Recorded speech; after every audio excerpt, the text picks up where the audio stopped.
Hello, everybody. Once again, it's me, Wanda Wix, she, her. Thank you very much. And we are returning to Disco Elysium. What do you think of the cosplay, huh? Klasha? Huh? Don't get used to it. I'm not going to be wearing this the whole time. But for today, I just felt like dressing up. Before we begin, I just wanted to address a couple of corrections. I believe that it's important to acknowledge when you say or do something that might be incorrect, because that's how we grow. That's how we learn. And someone happened to mention in a previous comment that binoclard was not invented for the game, but was instead from the French. That's not entirely correct. To be fair, what I said at the time was that it was created for the game. I didn't say that it didn't have etymology. Binoclard is not part of the English language. Bringing it over to English is the change that was made. What was definitely an error on my part when we were looking at the ceiling fan, I mentioned that the 97% was actually 97.7 repeated. Obviously, I meant 97.2 repeated, because if it were 97.7 repeated, of course, it would be abbreviated to 98. Also, just because I realize I didn't mention it the last time, when I'm referring to reality, I want to be clear that I'm referring to the reality in which Zaum exists and created Disco Elysium, and the world of Elysium is fictional relative to that. Neither the human mind nor English grammar are particularly good for things like time travel or multiverses, so I like to keep things simple. So yes, when I refer to, the real world, I'm talking about the world that you're in, and Harry is fictional relative to you. And I'm fictional relative to you, I can say it. And in the same way, you're fictional relative to someone else. That's how everything works. If you ever want to break your own fourth wall, just look in a random direction, assume there's a camera there, and wave. Chances are someone will wave back, even if you don't necessarily perceive it, because that's not how that works. Speaking of time travel, for us, both your world and mine, it's been 7 days, but for Harry, no time has passed at all. So, just so we're clear, it's been 1 week since we woke up drunk, smelling like the intestines of a dead skunk. Klasha, she just laughed at us. Gart wants our money and Kim doesn't trust us. Dead guy hanging from a tree. Anna Brown on drugs throwing rocks at his body. Hair's breath from a heart attack, and it'll still be today, so we get our badge back. Hold on, now you think you've seen shit? Well, buddy, face it. You really haven't seen nothing yet. There's people shot in the head. We're facing existential dread, the death of meaning, and a looming dooming world threat. Fascists and racists and bad folks who laugh at rape jokes and brag about their heinous war crimes. Cryptids, curses, and a nice bear, and crushing despair, because we're living in the end times. How can I help it if I think it's funny when we fail? Worlds that make Harry puke up his cocktails. I'm the kind of gal who laughs at a Finnish pun, even if most of those girls are bad ones. Got a tendency to read every bit of text. I have a history of taking off my pants. It's been one heck of a game so far, and we barely figured out where the hell we are. There's violence and sex and drugs, and a non-consensual working class cop hug, with more gore and slurs to come, and our dude freaks out when he smells some weird fruit gum. It's cool if that's not your thing, so heads up, this is my stream's content warning. Don't necessarily get used to the content warning song every time. I just, I like it. And I wanted to be clear that, yes, even though we're already well into it, there's going to be plenty of other, objectionable content to come. But now you know. Let's get started.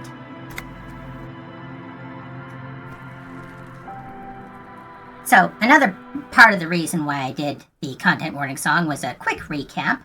And you may recall, we have to inspect the victim's body, we got to report our badge missing, we got to pay for damages so that we can, sleep tonight. We got to check out who made the phone call. We've got to get a reality lowdown, figure out what's going on in the world. And we just got this thought, the volumetric shit compressor. which tells us that we need to talk to people. Maybe that will help. It's a good thought. So, here's a people. Let's talk to him. Yes? Hi, Kim. Tell me about the case. What do you want to know?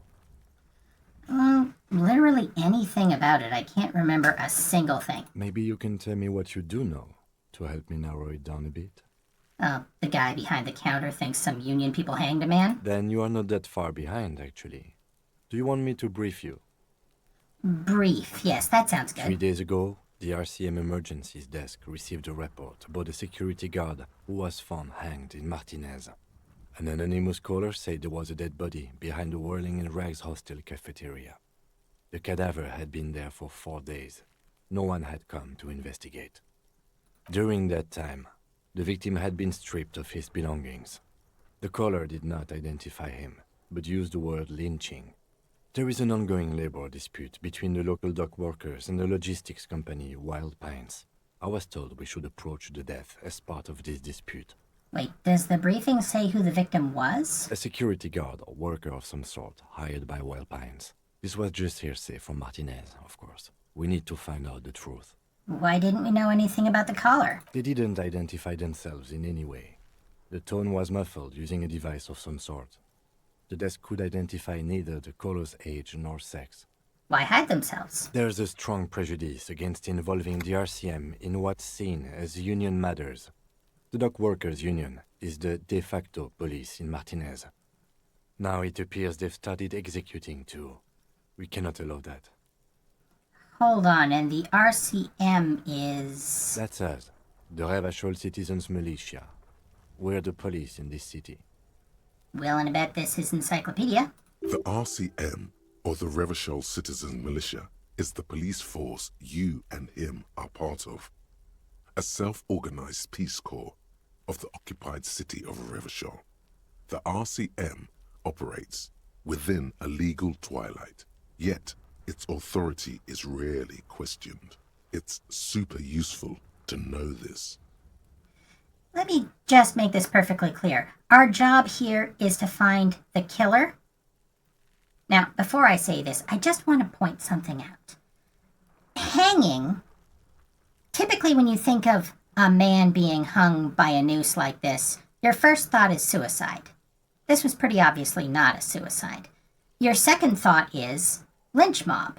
It's very rare for one person to hang one other person. Usually it would either be a group of people, an unruly mob enforcing what they think is justice, or a state apparatus doing the same thing but with more paperwork.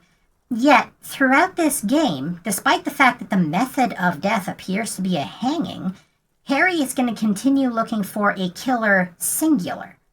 I think that's an interesting instinct on his part. We'll see if he's right. That's right. Alright. Would you say this is a mysterious case? No, it's not a particularly mysterious case. Why not? Mysteries are fun. The deceased is a security guard for a corporation involved in a labor dispute. It doesn't take a DeLorean polymath to put the pieces together. I just don't see the case getting more mysterious than that. DeLorean polymath. That term, we're going to come to understand what it means later. It refers to the era of Dolores Day. It's sort of similar to Renaissance man. Let's see. So our options are, I was thinking something otherworldly might be involved, something supernatural. White male in his 40s, what more do you need? Personally, I think labor disputes are very mysterious.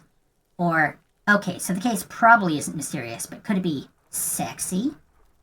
And again, before I click on anything, I just want to point out the use of the word supranatural. That's how the supernatural is most often referred to in this game. And I think it's an interesting choice because supernatural implies that the world of ghosts and spirits and curses and whatnot is above, possibly even has authority over you like a supervisor.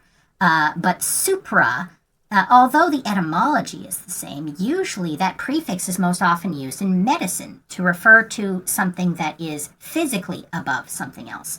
The use of the word supranatural implies that the supranatural is above what we can see, but isn't necessarily better than us. I think that's an interesting distinction. And that's why I'm going to click it. I can assure nothing like that will happen. Do you know why not? Why not? Because it's not part of reality. He makes a precise hand gesture. I'm not entirely certain what sort of precise hand gesture one makes to indicate reality, but okay. The gesture resembles an orchestra conductor bringing the choir to a full stop. Oh, thank you for telling me, Composure. So desperately mundane. You need to funk this case up. Conceptualization. That's our creativity. I love the icon for conceptualization. Just holding an idea. There's something the lieutenant isn't seeing. The universe is too irrational, too morally complex. You should convince him. I find it interesting that Inland Empire, it's explicitly just inside of us. That's what inland refers to. But it still taps into the supernatural. Spoilers, there are some supernatural things that we will encounter. Here's a very important question. If we're from different precincts, why are we on the same case? You will recall when we met Kim Kitsuragi, although obviously we didn't know him, he also didn't know us and felt the need to introduce himself. He's from the 57th, we're from the 41st. I'm afraid you and I are pawns in a He considers pissing the phrasing. competition. What do you mean? You don't know? His eyes I narrow. assumed you were in on it. I don't remember being in on anything. That's good. You know what I'm in on. Retrograde amnesia. Better still than an imbecilic cop-off. Cop off? It's just stupidity. We shouldn't waste any more time on it. If you want my take, ask me after we've inspected the victim. No, you should tell me now. This seems relevant. Later. Was there anything else you wanted to know about the case? I'm going to let you know ahead of time. We outrank Kim. That's why, he's following our lead. One of several reasons why he's following our lead. And obviously, the primary one being that we are the protagonist of the game. But nevertheless, there are some moments where Kim will assert his authority. His voice is unflinching. He just says later, and that's it. We have to drop it. I like that about Kim.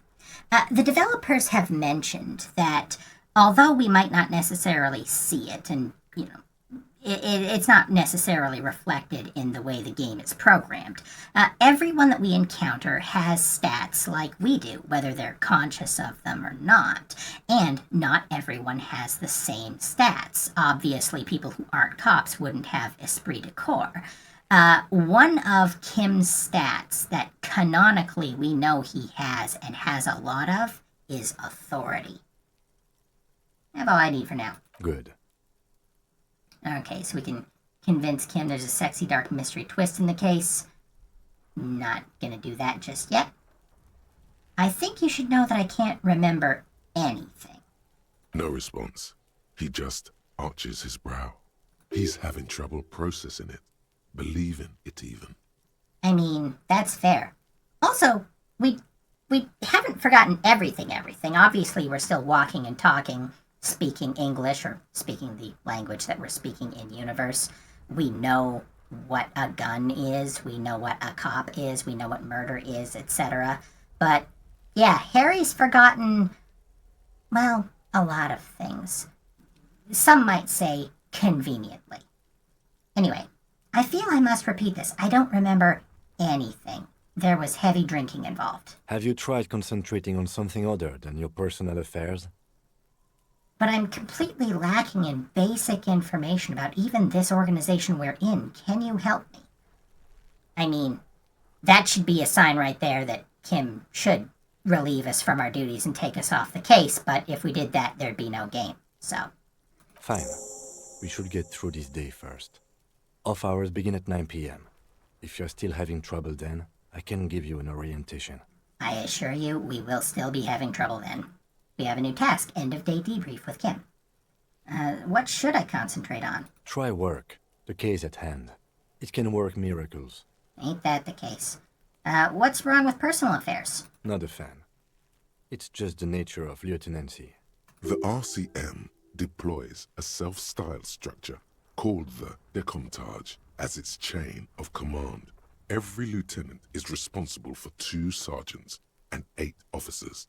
That means the average lieutenant has to deal with quite a few personal affairs. Even you know this. So in theory, we're in charge of a bunch of other people who we don't remember and would not recognize.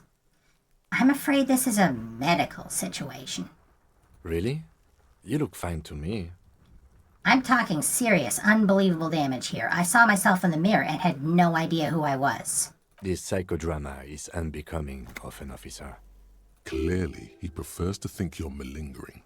He cannot fathom that anyone could drink so much as to retroactively erase their entire life. It's not psychological. Some sort of major brain damage has occurred on an unprecedented scale. Then you should consider seeking medical attention. You can use the radio in my kinema to call your station's Lazareth. Was there anything else you wanted? There are some other things that we can ask him about, but I'm gonna break it up. We'll come back to this later. Nothing. Alright, gonna get one thing over here. Thank you. Magnesium. That's a healing item for our morale. And now we've got one healing item for our health, one healing item for our morale. So we can, as Augusta might say, ride the 0, if need be. Anyway, there's another important person that we're going to go talk to.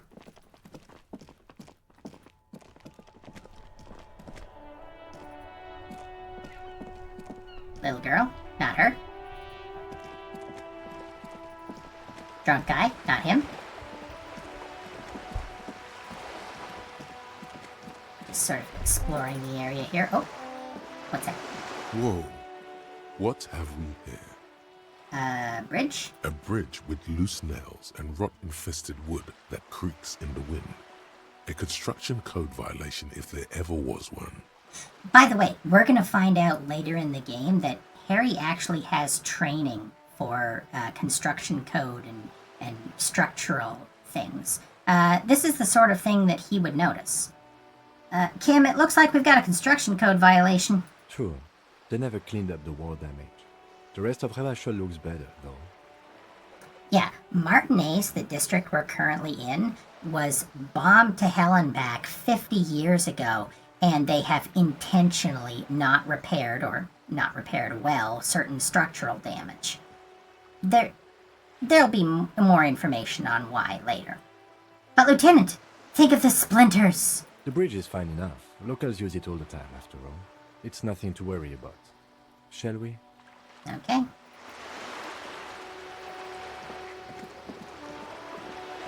There's a building here, as you can see. Like I said, war damage. There's an alley here. This alley is actually very important. It's going to be extremely relevant that this exists. But, oh, what's this? Pool of blood on the ground?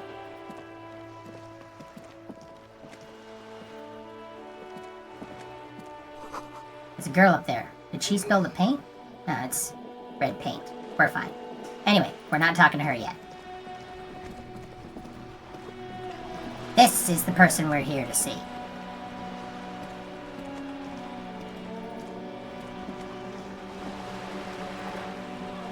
A striking woman leans against the cabin top of her sailing boat, smiling as you approach. Her green raincoat glistens with droplets. A silk scarf is tied around her throat. It's interesting. They could have used any synonym, but they used striking to describe her appearance. This is to let the player know she's involved with the strike, although she's definitely not striking herself, as we will see. Good morning, officers. I'm Joyce. She extends her hand in greeting. Joyce L. Messier. I represent the board of Wild Pines, the owners of the harbour. You gentlemen must be from the RCM. She steps closer and holds out her hand over the railing. Joyce L., what does the L stand for? Beaton, my maiden name. Her bony hand dangles from the sleeve of her oversized raincoat. What gave us away? Nothing, honestly. I've said it to every drunk in town, and you're the first one who's responded. Relax. She meant it in jest. Creativity helps us get jokes. So, we can ask her what the RCM is, but we already know because we just got that information from Kim a second ago. I feel like being friendly. Let's shake her hand. I'm glad to see you here. Her grip is tight and cold. Like steel.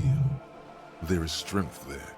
If she wanted, she could sink her nails deep into your skin. I love that that's interfacing that tells us that.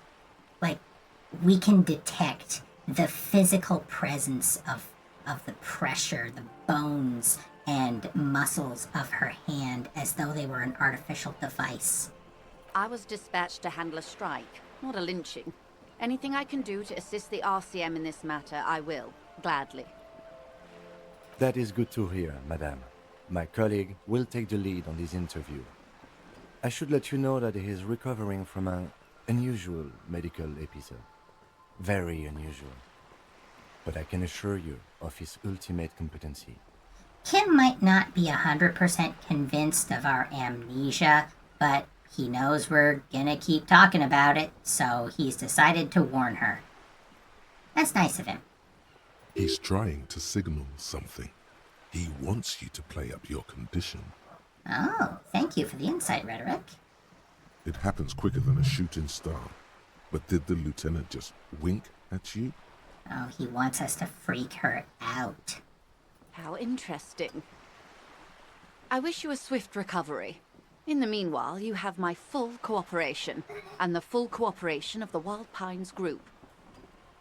You're on a boat. Why, yes I am. She looks at the deck under her feet. Green and white sails flutter overhead. Not a lot of people on boats, are there? Of course there are. We're on an archipelago. How else are you supposed to get around? Wait, we're on an archipelago? Yes, we are. We are on Le Caillou. Now, I know you're probably thinking of the little bald cartoon boy. Caillou is French for pebble. Technically, the neighboring Ozone and Face à la Mer island groups are archipelagos, while La Caillou, by contrast, is a single fertile landmass, the fourth largest island in the world. It is not an archipelago. Oh, booyah. Got your trivia wrong. Wait, I thought the Caillou was one big island. Okay, if you want to get technical. The point is, we're all on islands here, and sail is still the most expedient way to get from one island to another, especially when you're in a hurry to resolve a strike. Still, I haven't seen anyone else sail a boat around here. I haven't seen anyone else drive a souped-up Capri Kenema motor carriage either. Actually, that motor carriage has been specially issued to serve as a patrol and pursuit vehicle. Oh, he's defensive about his car. It's for crossing long distances in the greater Ravachol industrial harbor. It's not a toy. Neither is this. A toy, I mean. It's a machine for crossing long distances in the Bay of Revachol, between the city and the islands. You need to make this lady admit she's only riding around on this boat because she's rich. Yes, I do. I do need to do that. Before you do, it would be pertinent to ask other questions. Gather more info on this boat of hers. Does she have a name? The boat? No. It is called Cordelati 19 because that's the type of sloop it is. Note her insistence on the pronoun it. Okay, but what kind of boat is it? It's a pleasure craft. A 19 pacer. It also happens to be rated for Category 1 racing. Though these days I mainly use it for business. How do you like it? My sloop? I like it a lot. It's the eel's hips, baby. Compare bee's knees, cat's pajamas, etc. Eel's hips makes as much sense as any of those. I'm enjoying this part of the interview. It has so little to do with the murder we're investigating. I choose to believe that was genuine. Do you have a license for this boat? Officer, I assure you I'm a highly qualified pleasure craft operator. The crowns of her teeth are porcelain, white as the boat's hull as she smiles. Her nonchalance might be related to something called the Wayfarer Act. A law that says she doesn't need a license. Sly fox, you're not aggressive enough to harass her further on this. Let's talk about the economics of this boat you're on. Oh my, the E word. You mean to say that it's a symbol of conspicuous consumption? That I'm a member of the ruling class? I love that at this point we have been awake and conscious in this world for maybe 3 or 4 hours, and we're already, fighting the power. In much the same way that Harry kind of instinctually knows certain things, like the decomptage of the RCM, he also has sort of an inclination towards politics, even if he doesn't yet understand them. Yes, exactly. Detective, may I remind you that Mrs. Messier is a professional negotiator? He doesn't look like he thinks he'll best her in single combat. Then what does that say? Does it say docking reserved for residents of Rue de Saint-Ghislain, 33A? She's pointing to a plaque on the side of the pier, presumably somewhere around here. 33A? This old proletarian haunt here? As I said, plenty of people drive boats, of all social strata. Now, you will note, this check is in red. It says right there, this is a red check. It cannot be retried. We get one shot at this, which is usually how talking to people works. It's our reaction speed, but we get a bonus because we know about the revolution, and another bonus because she mentioned the eels. Well, it says they're eels' heels, but she said eels' hips. It shows that we're not actually picking up everything 100%. Anyway, let's try it. Your synapses. Oh yeah. This house was built before the revolution. Or, funny, I don't see any other eel's heels around. Or, there doesn't seem to be much space left with this 19-pace sloop docked here. I don't think we'll say this one, because we know its hips. So we could say that that was built before the revolution, and therefore, maybe class war is not the same. Or, hey, you're taking up too much space. I think we'll go with this last one. Yep, that's the stuff. Oh, thank you, Rhetoric. Good thing everyone else has tiny skiffs. I assure you, they drove quite the hard bargain for this space. But you're right. I am a bourgeois woman, and this is my long, incredibly lightweight, interminably bourgeois boat. Well, she's admitted she's bourgeois. That ain't nothing. I think I have a handle on the boat thing. Good. She takes a sip of her thermal cup. Let's see here. Gonna go for this, because, we do need money. We need 120 real, or we will have no place to sleep tonight. And I'll give you a little spoiler. There's not a lot of places to get that kind of money in one day. You seem rich. Can I have some money? Is what you want to say, but it isn't that easy, is it? But why not? Look at that lady. Take a gander. Squint your eyes, bub. What nice fabrics. Why, yes. Tucked away under that sturdy green raincoat, almost rustic in its simplicity, a silk shirt and matching scarf around her gentle throat, while dull orange pearls hang from her earlobes, red from the cold. Her light green eyes scan you, full of knowledge and worry, wealth and all its possibilities. These are the kind eyes of the rich man that seem to say everything is possible, within reason. Yeah, so? Now look at you, you misery-clad simian, barely able to tie your own laces. Your armpits are lakes, a scythe of booze precedes you. Your hair sticks to your forehead, and your underwear feels uncomfortable. You're poor, poor as balls. You can't ask this person for money. You're too... And then our options are ashamed. I'm not ashamed. What is this feeling? I've never felt it before. I'm a goddamn working man. I'm not ashamed to shake this leech for some dough. As it should be, for even considering it, this is a woman and I'm a man. Or, yes, I should make my own goddamn money by now.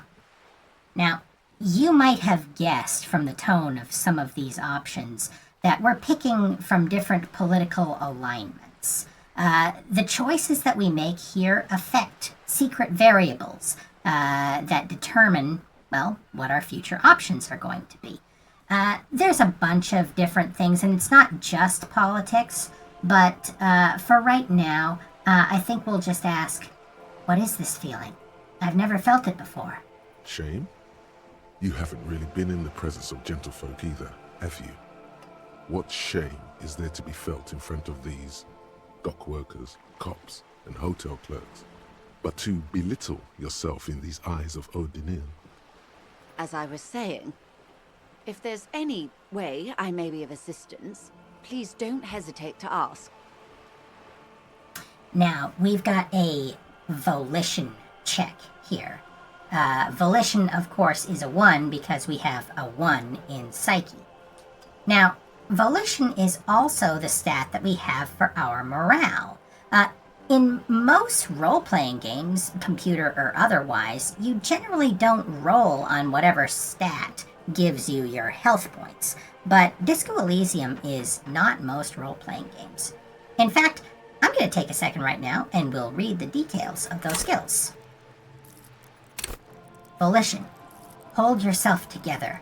Keep your morale up. This is one of the more important skills.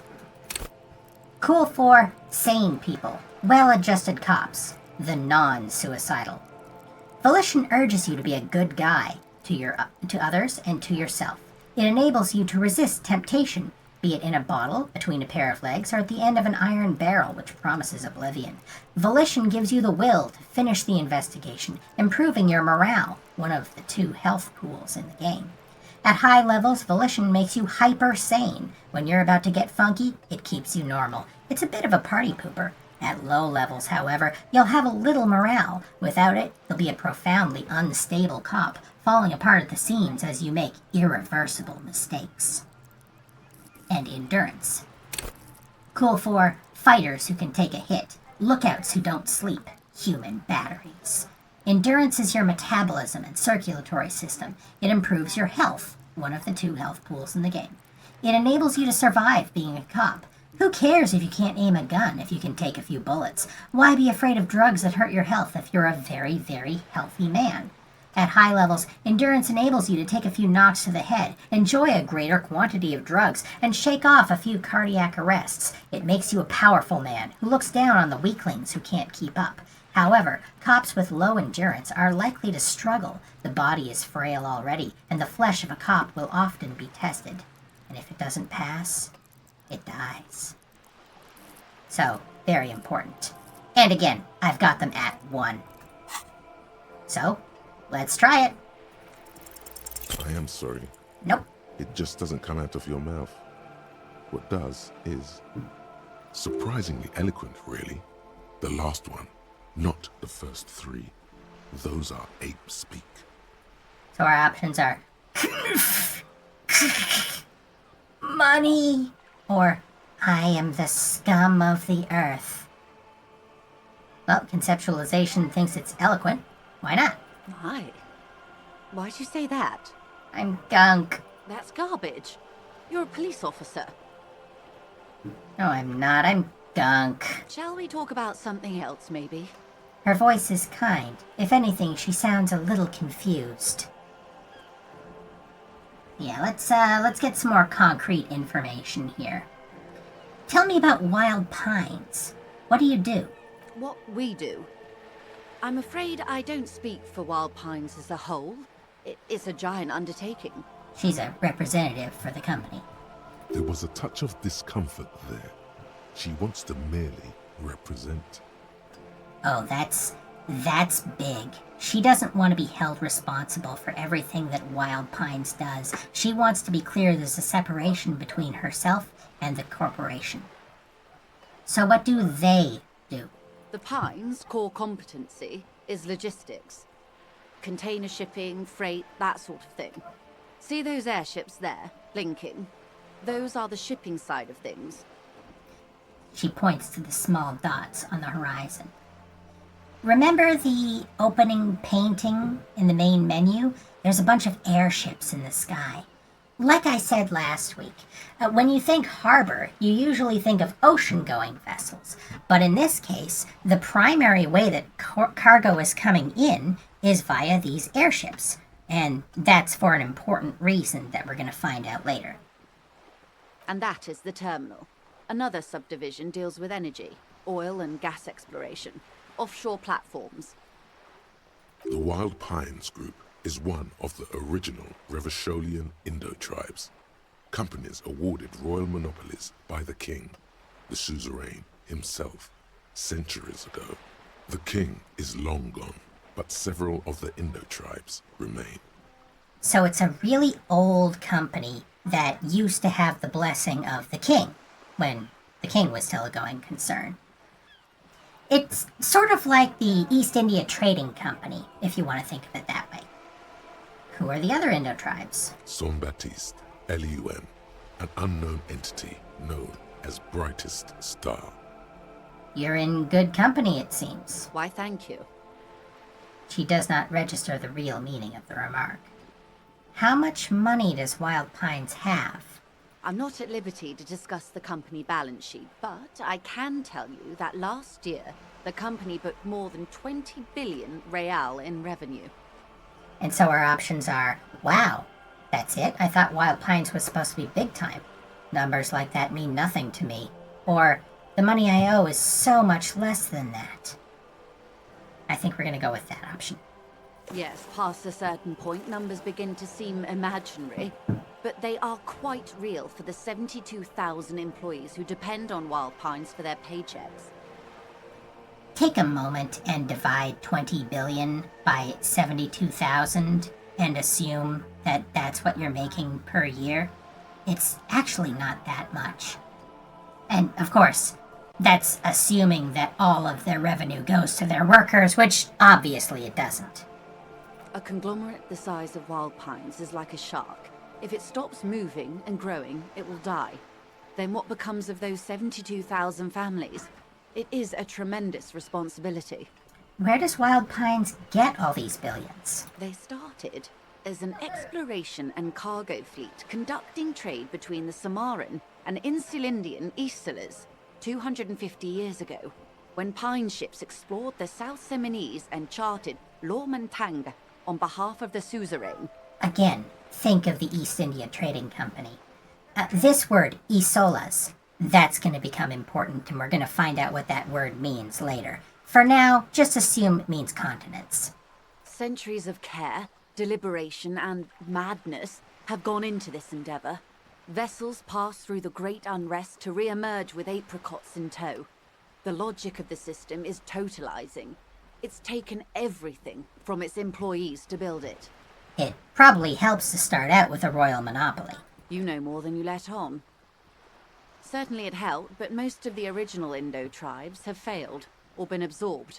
To survive, Wild Pines had to grow and adapt. No suzerain did that. What does such a huge system want with a place like this? You mean aside from being the terminal's legal owners? Who are responsible for moving 8% of the world's cargo? So then our options are 8% of all cargo in the world? That's quite the endeavor indeed. You don't keep it moving. The workers do. The company is nothing without them. I think we're gonna go for the communist options to start. We are gonna try and tag all four ideologies, but we're starting out with the commies. We built this district, She says, calmly. We. There it is. She owns up to it. Yeah, that is a plural pronoun. all the best parts of it. Rue de Saint-Ghislain, with its bastions, the plazas Meteor and Mosaic, even some of the old street lamps have been put back thanks to the investments from the WP. She points behind you where the sea wall rises. Before Martinez was swallowed by the industrial harbour, even before it was part of Revachol, long before Terminal B was erected here, the Pines built it as a resort for its Revacholian employees. A company getaway, for a weekend or a summer holiday. Then came the revolution. But that's another matter. I'm here to make sure the Pines can fulfill their responsibilities to the place they built. Now, we're getting a second crack at this check because we've heard of billions, and now we get a bonus to it. Probably still not going to hit it, but I'm going to try it anyway. I am sorry. It just doesn't come out of your mouth. What does is surprisingly eloquent, really. We're not The going to last say one, this one again. not the Let's first. try this one. Though Excuse me? I didn't hear you. Did you say money? No, I didn't. Let's talk about something else. Of course. She makes a slight bowing motion. Now, what can you tell me about this strike? Everything. Right up to, but not including, trade secrets. Wait, what if I want to hear about trade secrets? First, you'd have to repeal the Emergencies Act of Trade in Aliments. That gives me the right to silence. It's quite the octopus. How do I repeal it then? Why? By throwing off half a century of foreign domination under the Coalition. Unfortunately for you, the Coalition also leases you the right to police West Revachol. you'd be shooting yourself in the foot, in other words. Well, leave it alone. But I am derailing us. You wanted to know about the strike. What is your role in this precisely? I believe the official title is Senior Labor Negotiator. In practice, I'm a grocery clerk. I relay the union's demands to Wild Pines and return with Wild Pines' counteroffer. No way. She's more. She can make decisions. She's downplaying her importance here. And how are the talks going? They're not. That's the problem. The union stopped all negotiations a week ago, after that awful lynching took place. I mean, to be fair, when you've got an unsolved murder in your backyard, I can understand labor negotiations taking a back seat. Wait, she just admitted that the lynching and the strike are connected. Thank you, reaction speed. Now they won't even let me into the harbour. There's a 2-meter 20 racist behemoth blocking the gates. For those of you who prefer feet, that's about 7 of them. Tell me more about this behemoth. What can I say? The union employs a giant covered in tattoos. A racist giant. I guess that's part of their big tent organization now. Oh, we'll meet him soon enough. So the strike is connected to the lynching? Yes, I believe there is a connection. But that's a subject for later. How were the talks going before the lynching? Let's say I was not making the kind of progress I'd hoped for when I first arrived. And when did you first arrive? I arrived 3 weeks ago. Yes, in the middle of February. The bay was still partially frozen then. I prefer to do these things on site, like the RCM. But the strike began in December. He looks at his notes. Kim always keeps notes. Very useful to have around. I wasn't the original negotiator here. I took over after Mr. Gaumont hit a wall with Mr. Clare, the union boss. Mr. Clare refused to speak with Gaumont despite concessions he'd granted the union in prior negotiations. This isn't the first time the union has gone on strike. Heavens no. There have been 2 prior strikes. Both times the union won significant concessions, including overtime pay and a medical plan. This time their demands are more, I guess you could say, aggressive. Overtime pay and a medical plan are actually not that grand of a concession. But let's continue. Ludicrous, even. It's meant. She does not like the demands they're making now. Unfortunate terminology incoming. Brace yourselves. What happened to this Gaumont? Mr. Clare told him to... how did he put it?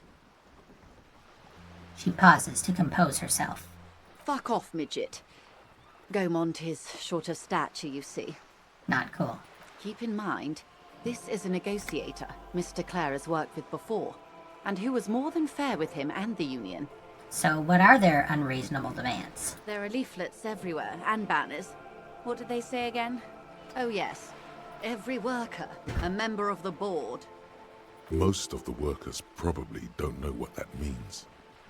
So our options are, I like it, I don't know what to think about that. Over-aggressive commie posturing. Seems like they have no idea about business. Or, forget it, I wanted to ask something else about the strike. I'm gonna say I like it. sounds egalitarian, at least on the surface. Then you might also like their other slogan. Demand democracy. Not hard communist enough for me. Personally, I agree. It lacks the pizzazzo of every worker a member of the board. What exactly do they mean by it, though? What's the demand? It's quite simple, you see. Every time the Wild Pines group makes a decision, about what? About anything really, it needs the signature of each of the 2,200 workers in its Martinez terminal. They would probably come up with a more practical alternative, like appointing a representative who happens to have 2,200 votes. Just so you understand, this is but one of 22 terminals owned by Wild Pines. Essentially, not only are they kings of the company, they are also kings of the 72,000 employees of Wild Pines Group.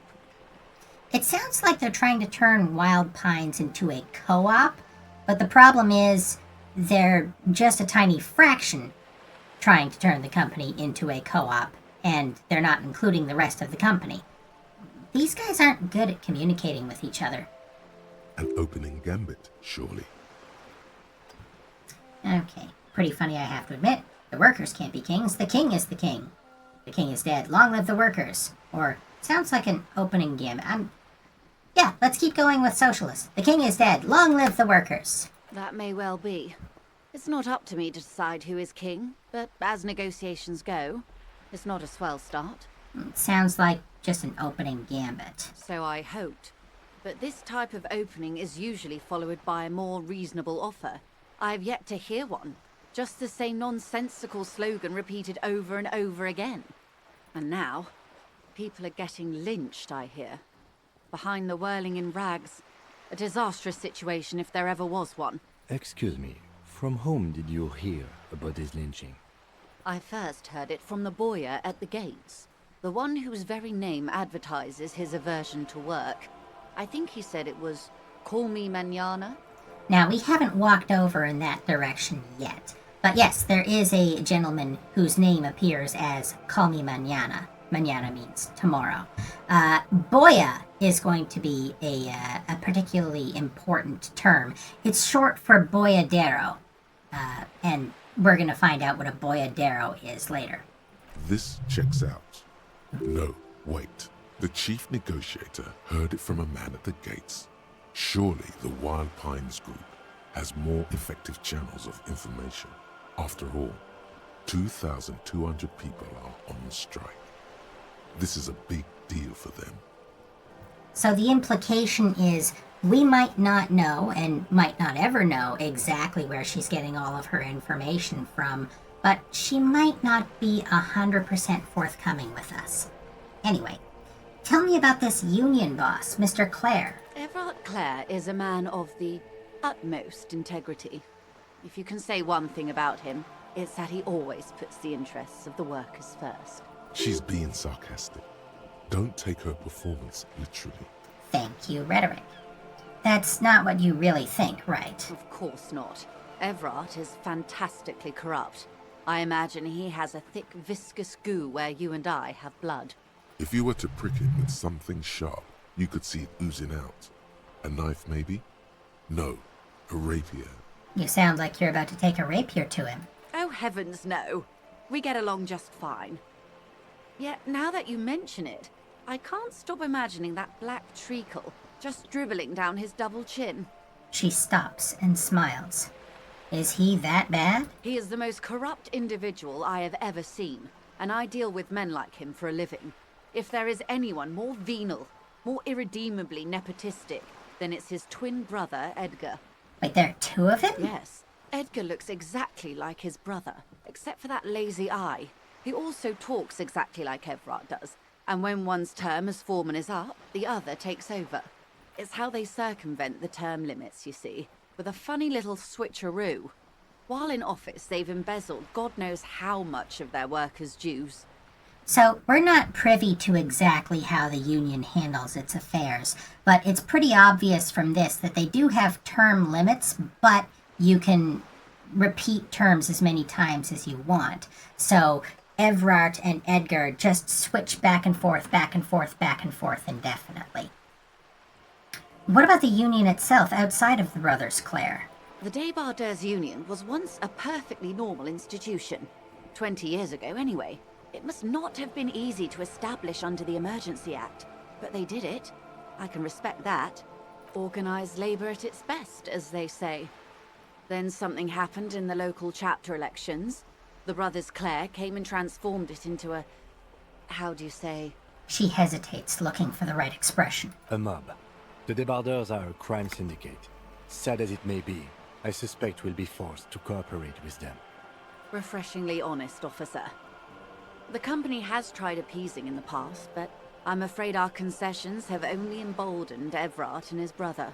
She turns to you. And your opinion, detective, if I may ask? I'm a curious and talkative person, you see. Would you say the Débardeurs Union is... Now, this is one thing that I really love about this game, and why it's so obvious that it was made in 2019. Right now, we don't know much about the world. We only just popped into existence as far as we're aware. And yet here we are being asked for our hot take.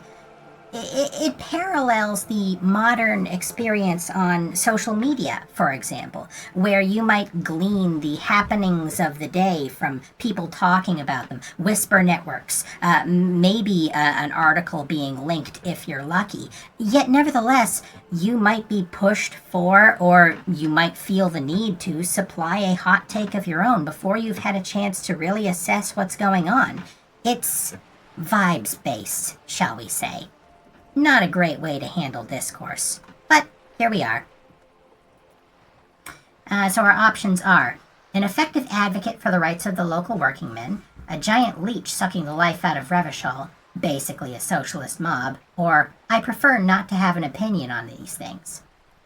Now, this, by the way, this is a minefield. A lot of these options are going to have a D, none of the above, and you might think that by clicking on it, you're not accumulating any politics points, but this is considered one of the political alignments. Anyway, like I said, we're going hard on communism, so I'm going to say it's an effective advocate for the rights of local working men. Why do you think so? Her voice is calm. There is only curiosity there. She doesn't judge us for being a pinko. What she calls corruption is simply an aesthetic category. Thank you, conceptualization.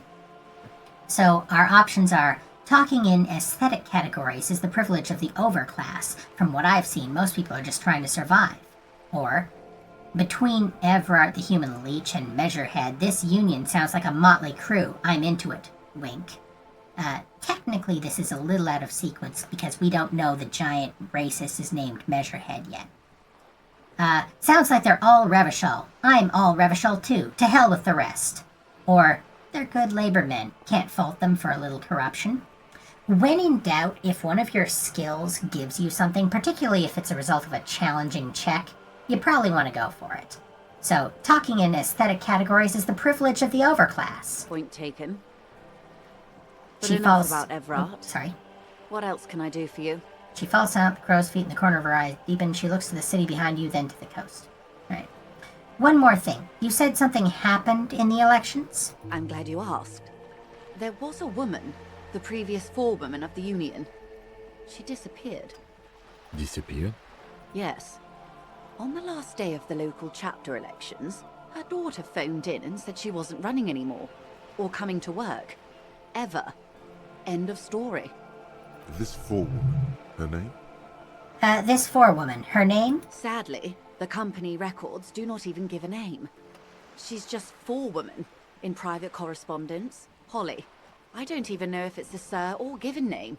And I don't have access to the Union's files. Eerie. Downright haunting, if you ask me. The Wild Pines suspected foul play, but what could they do? It was a Union matter. Yeah, it wouldn't be great if the company brass had say over who's in charge of the Union. The Union not being part of the company is kind of the whole deal. The point of the presentation is... There's these that phrase. kinds of things happen around the Clares. Watch out when you're dealing with him. Alright. In other words, we might get disappeared, she's hinting. Thank you for your concern, ma'am. We'll be just fine. That's all I need here. Let's change the topic. Of course. How else can I help? What can you tell me about this lynching? Quite a few things, I'm afraid. She falls silent for a moment, contemplating something. The information I'm to share with you includes sensitive trade secrets. For the sake of my employer, We I get a have skill to point. ask for your names and badge numbers. And we don't have that yet. Of course, ma'am. We should have introduced ourselves. I am Lieutenant Kitsuragi from Precinct 57. So the lieutenant hands her a piece of blue plastic. Obviously his badge. And this is my colleague from Precinct 41. I'm afraid he doesn't have his badge at the moment. I hope mine will suffice. How curious. Why is that, Detective? 'Twas stolen by some artist, surely. Best to pin the blame on them. Everyone knows you can't trust artists. Why should I blame it on an artist? Everyone knows you can't trust artists. They're nearly as bad as clowns. Fair point. So our options are, some artist type stole my badge. It was a mistake to trust them. Some damn clown stole it from me. It's a long story. Or, remember when my partner told you I'd recently suffered from an unusual medical episode? My lost badge is related to it. I know I just said you probably want to go with one of these options from your skill, but we're gonna need Joyce on side. So I'm gonna say this. I see. So, are you saying you lost your badge during the course of this episode? Our options are, it's possible, after a night of heavy drinking I lost all memory of my life in the world. Or, I could have eaten it for all I know. I don't remember anything. This world, this city, nothing. Or, yes. I'm gonna say I could have eaten it. Oh dear. Although we would have puked it up just now. Some kind of encephalopathic amnesia. I don't even know how to respond. I do believe you, naive as that may sound. I simply can't imagine what you gain by faking such a condition. Joyce trusts us more than our own partner right now. As I said, ma'am, his technique may be very unconventional, but he is an officer of the RCM. Of course, I sympathize. But I'm afraid I simply can't share anything more until I've seen that badge.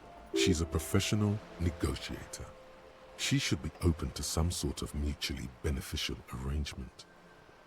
So this suggestion check we cannot retry. We're at a 0 because the stat's a 1 and we're wearing our shirt.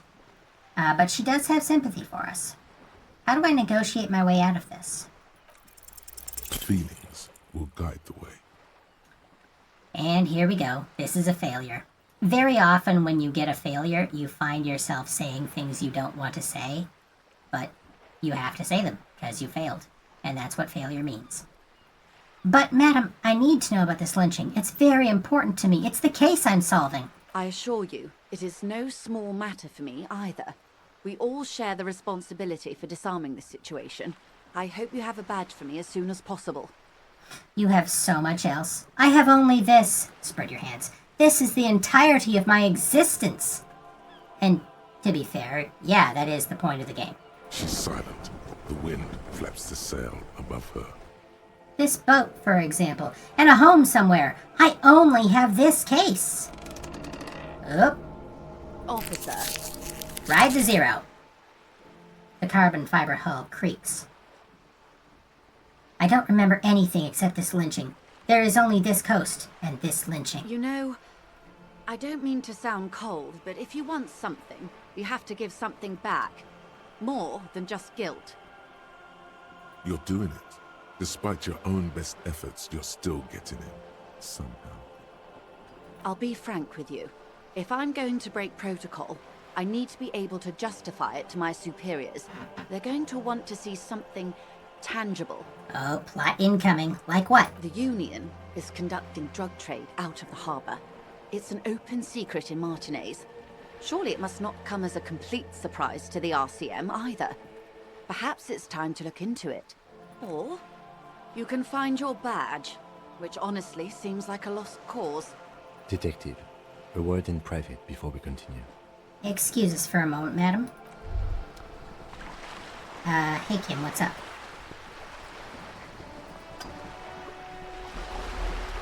Wait. Oh, I can't because I've got these things. Alright, well, let's deal with these first. We had a couple of things pop up while we were talking to her, you might have noticed.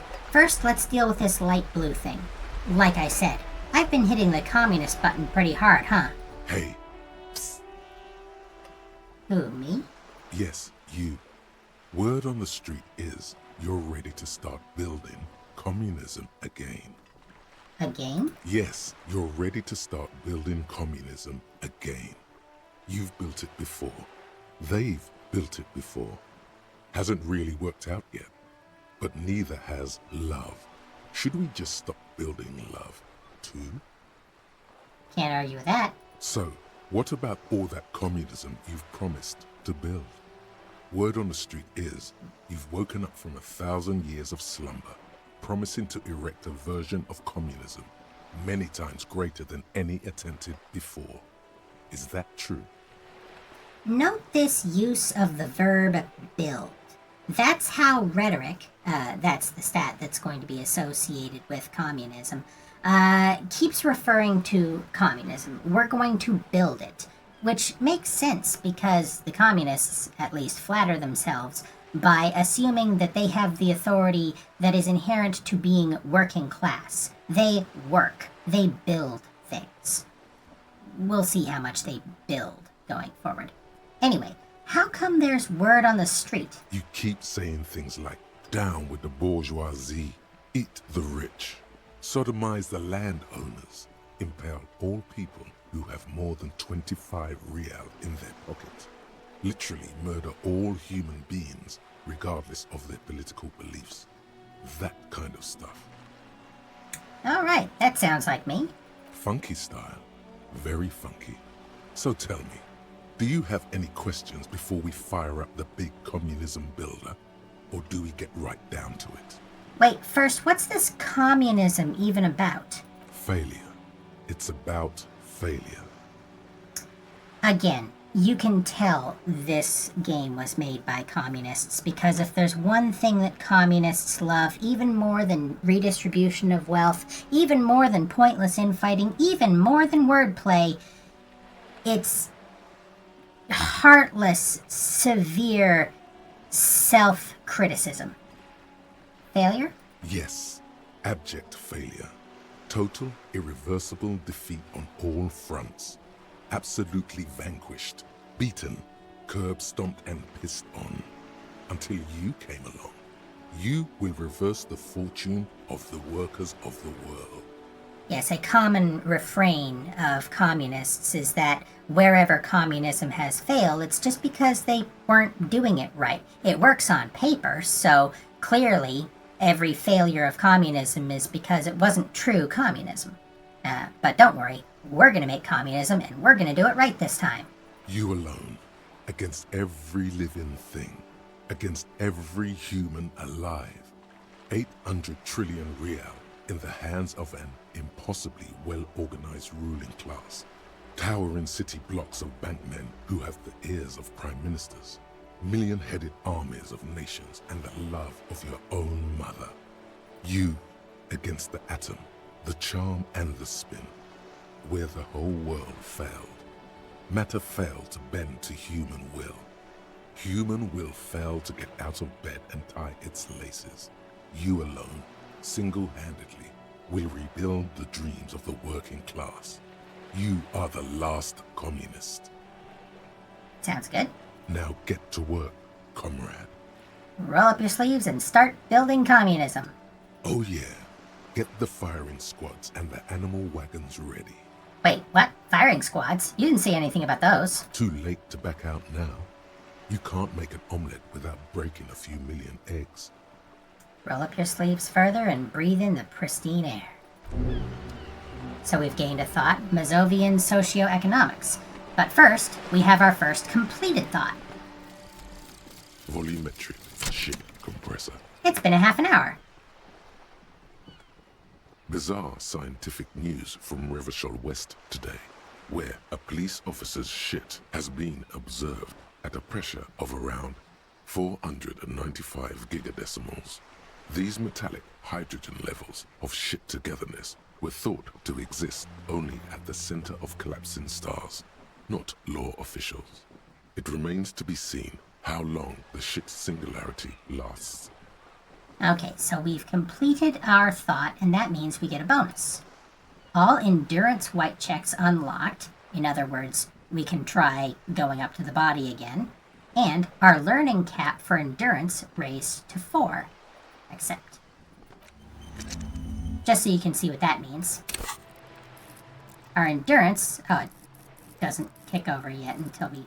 Well, when it does, this will show 4 empty slots, so we'll be able to increase our endurance here with skill points. Anyway, our other thought that we just got... Mazovian Socioeconomics. Temporary research bonus. -2 to our visual calculus. Looks like reaction.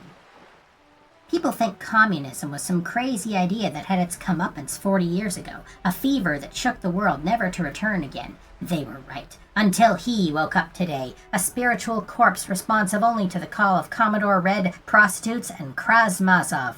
For him, communism is still a thing. He will single-handedly raise the commune of O2 from the oceanic trench where it has been resting, covered in ghosts and seaweed. He is the big communism builder. Come, witness his attempt to rebuild communism in the year 51. We are not going to internalize this one. Or at least, if we do choose to, it won't be quite yet. And Hobocop is coming along. We're past the halfway point. Anyway, now that that's all dealt with, we've solved the problems in our head. Kim, I believe, was trying to get our attention. What's up, Kim? This is not going quite as I hoped it would, Detective. The lieutenant's voice is hushed. How did you hope it would go? Honestly, I was expecting you to use your unorthodox technique to keep her off balance, and not volunteer us to be her henchman. Oh, so we're henchmen now? This woman is running circles around us. She might have known about your misplaced badge all along, or she's simply an adept improviser. Either way, we've played straight into her hands. You'll remember, we've already figured out she has sources of information that we don't know about. Maybe this is all her plan. She might have heard about you.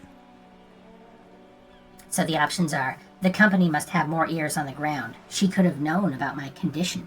What do you propose, that we don't investigate the drug trafficking? We could just, find my badge. Or let's get back to her then. I'm pretty sure we can click all of this. Let's start with the first one. I wouldn't go that far. Her reaction did come off as sincere to me. I think she's just quick to adapt. She's a professional, after all.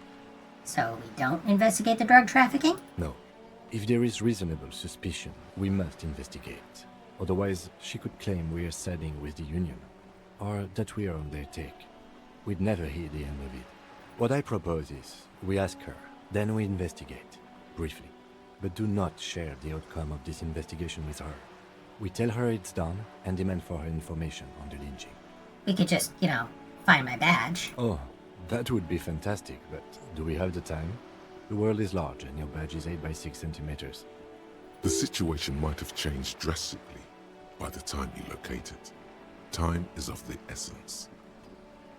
You could request a new one from your station, but that would literally take months. Well, let's get back to her then. You're back. Good. What can I help you with? Okay, tell me about this alleged drug trafficking. It's quite straightforward. Someone is using Terminal B to smuggle raw ingredients from the Samaran Isola into Revachol with the Union's blessing. Wild Pines has suspected it for years. Ingredients for what, ma'am? Meth and dextroamphetamine, GBL, and various synthetic psychedelics. Honestly, it might be quicker to say what you can't make from the stuff. Let me get this straight. The materials come from Samara to Revachol through the terminal? Yes. After they clear the terminal, we lose track. The actual production is taking place at various sites in and around Jamrock Quarter, north of here. You may recall, we're from Jamrock. And so's Gart. Wild Pine seems to be well apprised of the local drug trade, ma'am. Do you mean to say the Union also produces the product? Sells drugs, I mean? We're in logistics. It's our business to know. And no. As far as the company knows, the Union does not produce it. Yeah. They transport the ingredients for a cut. And you want us to investigate? Yes, but you won't get anything out of Evrat and the Dockworkers Union. Still, every chain has its weak link. The handoff. The motor lorries at the roundabout. The lorries. Precisely. Someone needs to move the ingredients from the harbor into the city. Once they reach Jamrock, they're distributed to a network of local manufacturers well beyond our grasp. But in transit, they are vulnerable. How convenient that they're stranded like beached whales at that roundabout.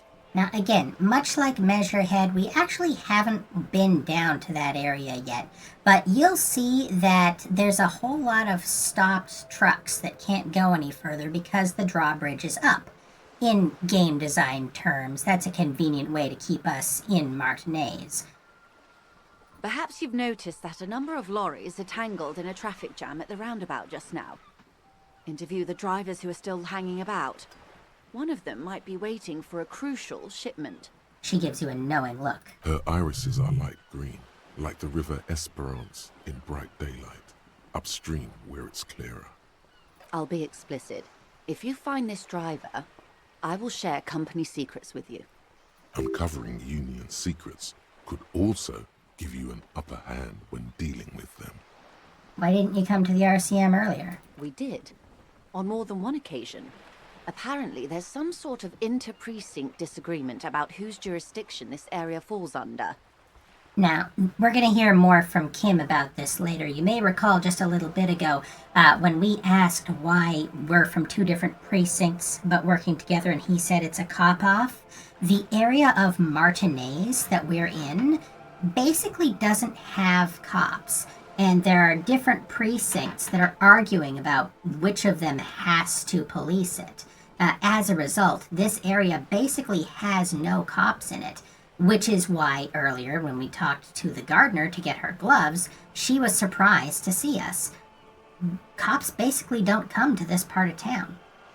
We know the company has launched its own probe into the Union's alleged involvement. We also know it's come up empty. It's not just the RCM. No one's been able to find any hard evidence. Well, here's your chance, officers. It's no coincidence the lorries are stranded there like that, is it? No. We asked East Motor Track to raise the drawbridge. The road company is a partner of one of our subsidiaries. However, She pauses, looking to the sea. this is a limited time opportunity. Once the complaint has been processed by the trade committee, they'll have no choice but to lower the drawbridge, and the operation will continue. She looks north. Thousands of liters of raw ingredients will pour onto the streets of Revachol. Not the east across the river, but the west. The vulnerable, the weary. Well, at least this solves one mystery. What is that, Lieutenant? Why I had to call East Motor Track and beg them to open the drawbridge for me. I'd wondered since I first drove in, on my motor carriage. So this is, again, the game telling us that's how Kim got here, but also we can't leave. Because, video game. I am sorry for the inconvenience, Lieutenant Kisaragi, but we need them trapped here. This is a unique opportunity. I'm sure you understand. What proof do you have that the Union is involved? How do you think they're financing this strike? There are thousands of unpaid dock workers going strong for the 4th month straight. There was a shakedown of local businesses preceding the strike. Many were squeezed to bankruptcy to fund it. With all due respect to these desert cacti, the contents of a few cash registers cannot provide for 2,000 men. The local businesses can scarcely provide for themselves. So you think the strike is being funded with source ingredients for drugs? Precisely. Smuggled out of that very gate at night, most likely, then loaded onto lorries and driven to Jamrock. You simply need to find one driver who will open up to you. Okay, I've made up my mind about the smuggling investigation. Yes? We will take this case, probe the drivers, and see what it yields. Excellent. She takes a According to long... my reports, there are at least 3 lorry drivers lingering near the roundabout. Hopefully one of them will know something. Again, this is very meta. The game telling us, go collect 3 boar pelts. But, it works. It may come to nothing, or it may just blow the case wide open. I can keep the drawbridge up for a few more days at least. You should have the time you need. In the meantime, let me know if there's any other way I may be of assistance. Alright, now, this finally is the reason why we're here. Oh, actually, you know what? Let's do this first. We've got another shot at this, because now we have the idea of Mazovian socioeconomics. Mazovian is the Elysium word for Marxist. Oh, Voila. no way! Doing it. You seem rich. Can I have some money? Why, yes, I am rich. How much money do you need? Hopefully not too much. I couldn't bring all of it with me. So we can say I would like 1 cent. I would like 1 real. I need 130 real, which is the amount we actually need. I need 10,000 real, or I need 1 billion real. Now, spoilers, we're gonna get this no matter what, so let's go big. Excuse me, sir. I don't have 1 billion real. I thought you said you had like 20 billion or something. That was the annual revenue of the entire Wild Pines Grove. Not my personal fortune. Try again, dear. A little lower this time. Oh, okay. I would like 1 cent. So would I, but whoa. There is no such denomination. Ideas like this one are all part of his rare medical condition, ma'am. Nothing to be worried about. Alright, let's split the difference. That's a good sum. Not too small. Not fantastically large. Like 1 billion. She reaches into her raincoat and pulls out a zip bag made of see-through plastic. She removes a few notes and hands them to you. The paper is cold and oily to the touch. Oh, we can now pay our hotel bill. I'm gonna be honest, I didn't expect to get that. Yay us! There must be about 200 real in that zip bag. Maybe a little less. Plus some change at the bottom. She just gave us most of her cash. So, I hope I didn't just bribe you, officer. It may not be technically illegal under the Emergency Act, but still. Like I said last week, what just happened? Technically legal. So our options are, you bribed me all right, I'm your little peone now. Or, I am an honorable policeman, one of the few good men in Revachol. Or, funny that you're worried about this and not your ruthless exploitation of the entire human race. Or, I'm still getting my head around this whole money concept. You were just helping me out. You're right, ma'am, that donations are permitted under the Emergency Act, unseemly as it may be, as long as they are properly logged with the precinct. Which he most certainly will do. No, I won't. Now, how else can I help the RCM today, besides supplementing its salaries? Alright, as I said before I noticed that check lit up white again, this is why I ran straight to Joyce. You may recall when we spoke with Lena, the cryptozoologist's wife, she said that we need to talk to someone rich because someone rich would have an education. It, of course, does not necessarily follow that a rich person has an education or that an educated person is smart, or that a smart person would help us, but it's as good a lead as any. You seem smart. I need someone to give me a lowdown on this reality we're in. This reality? She pulls her hood closer around her neck. Yes, reality is your side case. An experimental side case. So our options are, I am conducting a personal investigation into the world I find myself in. It's related to that medical episode. I have trouble remembering even the most basic terms of reality. No time to explain, just give me the lowdown. Or actually, now's not a good time for a reality lowdown. Maybe later. We'll just stick to the whole medical episode story. Ah, yes. The episode. Sounds like an acute case of encephalopathy, now that I think of it. She puts down her thermal cup and looks at you. Don't be phased, madame. He functions perfectly well. He only needs a lowdown on all of reality. Oh, is that all? We may be here a while then. Ask away, officer. I'll help however I can. All right, we're in. I know these all look good, but begin with the first, okay? As you wish, Encyclopedia. Where are we? We're in Martinez, baby. Baby? A casual term of endearment popular among the 50-plus crowd. It's a disco holdover, pay it no heed. I'm a disco holdover myself. Aren't we all? She refers to your corresponding ages. Mm-hmm. And what is Martinez? Martinez is a district of Revachol. A very small district tucked away near the industrial harbour, north of the 881 and Jamrock. You would be excused for not knowing about it. Unimportant, they say. Forgotten, even. Shelled to smithereens during the Revolution. It has its charms, just not this time of year. So it's a little tiny district out of a big city. which, as we'll find out as we go along, Revachol is more like a city-state. It's a giant metropolis, and it's also a kingdom. Well, anyway, tell me more about Martinez. I'm not a good ambassador. I've only been here once before, as a teenager. Not a lot has changed. There are ruins, a terminal, fishing boats, reeds, boys with boxy shoulders. As I told you, Martinez used to be a province, a workers' resort before the city swallowed it and the artillery did its part. Now the reeds are the real star of the show here. The further down the coast, the wilder it gets. You mentioned a sea. What sea is this? It's not really a sea, it's the Bay of Revachol. And the bay feeds into the ocean. Are we near the ocean? Yes. We're on an island in an ocean, the world's largest body of water, the Insulindic. Known to the early Revacholians as Les Immensités Bleues, the Blue Immensities. What's the name of this island? Caillou, as you already know. Right, because we Imagine a got pebble. that trivia earlier. A smoothed-over pebble amidst a great blue sea, misshapen, cracked. The cracks are the River Esperance.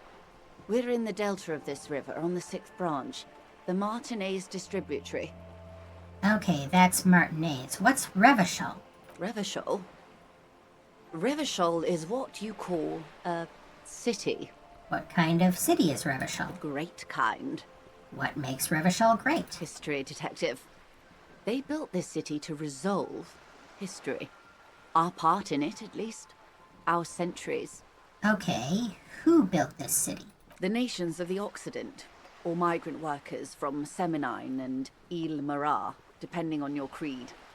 Yeah, so it's hinted at in the history that the nations of the Occident, which is the equivalent of Europe, built this place when they came over, and they used some migrant workers from other less white nations. Anyway, when was Revachol built? In the DeLorean century. 380 years ago. There's that word DeLorean again. Like I said, it's the equivalent of the Renaissance, but more so. And why will it resolve history? They say it's where the terrible questions of our time will be answered. The tensions are highest, the fault lines deepest. By that I mean conflicts. Ideological conflicts. The stuff of men.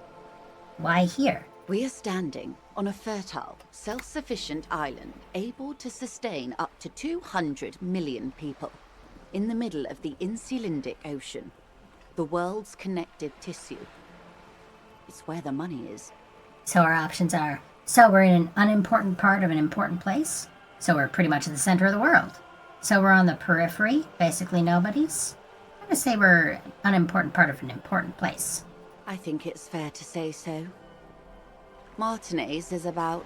She points across the water where the skyscrapers rise. A collection of tall ghosts behind the water vapor, light reflecting off their glass windows. 22 kilometers from the center of the world. That soldering iron is the bank of the world building. The bottom floors are Insiacom. Coalition government, Insulindian Mission Command. Look to the sea. Silence.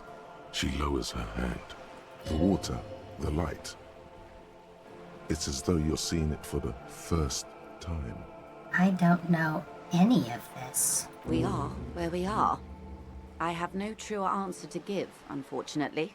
She watches you closely as you scan the horizon. Now, we just got this thought. Jamais vu. Derealization. And this is the third thought that we're going to internalize out of the 3 thoughts that we get to start.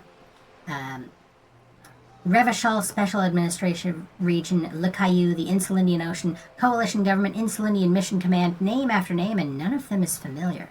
They seem real, but something is wrong. You feel like a kid looking at stickers on the fridge. Trouvant, the Apricot Company, World Games 34. You can almost see your hand reaching out for them. Scratch at the corners, see if they peel loose. This feels like the most important of all the thoughts, the one you truly must complete. So yeah, I scooted here first, specifically to get this thought. You'll see why later when we actually complete it. This is one thought you need to complete. Where are you? Was there something else you wanted to know? I remember something about a lowdown. This has been informative. Thank you, ma'am. I'm sure my memory-impaired partner has many more questions to ask, He turns about to you. even more fundamental aspects of reality. Might I suggest not asking them all right now? Monsieur will be here later too, and tomorrow. Isn't that true, ma'am? Absolutely. My commitment here is long-term. Our options are, you're right, Lieutenant, I'll continue later. But I want to know everything now. Or, but won't I be lazy if I don't do it all now? We've been at this for a while, and I do want to do other stuff this stream, so I'm going to agree with the Lieutenant. I'll continue later. It's better not to eat all your candy at once. Indeed. I'm always at your service. Oh, that's all for now. Glad to have been of assistance. The little that I know. Thank you, Anything that's all for else? now. Of course, Detective. Take care. Now, we do have something a little more pressing that we want to deal with. We have to check out the traffic jam, we have to get Joyce's information, but more importantly, we need to report our badge missing. That's kind of a big deal. Let's go. Fortunately, as Kim said, his car has a radio.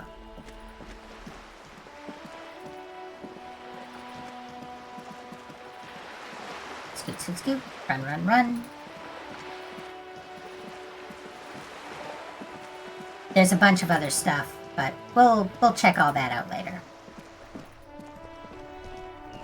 And this is the Capri Kanema motor carriage. However, before we go there was one other person in here that we haven't talked to yet. And you'll see in a second why we want to talk to him.